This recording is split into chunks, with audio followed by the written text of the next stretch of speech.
अस्सलाम वालेकुम। एक्चुअली मैं इस वक्त ये बात करने लगा, कितनी अहम बात यह है कि मैं इस वक्त सैडबरी के अंदर, कनाडा के एक शहर है छोटा सा, उसके अंदर मेरी कैब कंपनी है जो यहाँ पर मेरे ड्राइवर रन करते हैं। मुझे आज इस वक्त इतना रोना आ रहा है अपने मुल्क के ऊपर, अपने मिनिस्टर्स के ऊपर, कि वो अवाम के खून पसीने की कमाई से क्या कर रहे हैं। अभी मैं आपको बताता हूँ कि कनाडा जो दुनिया का अमीर तरीन मुल्क है, उसके minister of education, minister of finance, minister of information मेरी इस गाड़ी में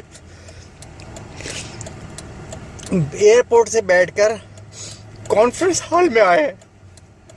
उनके पास कोई एक्स्ट्रा, कोई लेमोजीन और ये तमाम चीज़ें नहीं लेने आई थी उनको। हमारे मुल्क के वजीर, सफीर हमारी कौम का लहू चूस रही बेगैरत।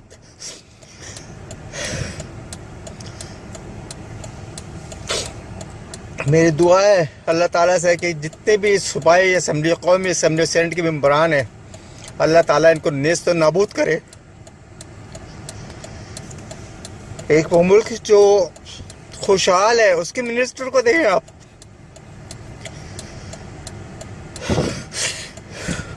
वो टैक्सी में आ रहा है, मैं दिखाता हूँ मेरी टैक्सी क्या है। एक शटल है जिसमें वो शेयर राइड करके आए मेरे साथ। मैं दिखाता हूँ आपको।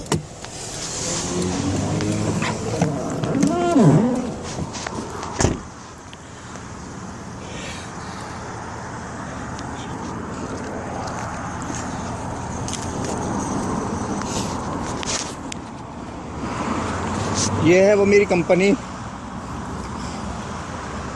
सैडबरी कैब के नाम से, जिसमें ये सब बैठ कर आए हैं।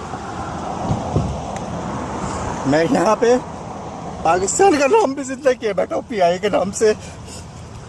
लेकिन हमारे मिनिस्टर, हमारी कौम जो ज़लात पर उतरी हुई है, लूटने पे लगी है हमारी कौम को। मेरी समझ में आ रहा है कब गारत होंगे, कब नेस्त नाबूद होंगे। मेरी पाकिस्तान आर्मी से दरख्वास्त है कि इन सब मेंबरान को, सब मुल्लाओं को, इनको सबको बैठा के एक बड़े जहाज़ में कराची के समंदर में बीच में ले आके गर्क कर दें और नई तालीमी याफ्ता कौम को ला के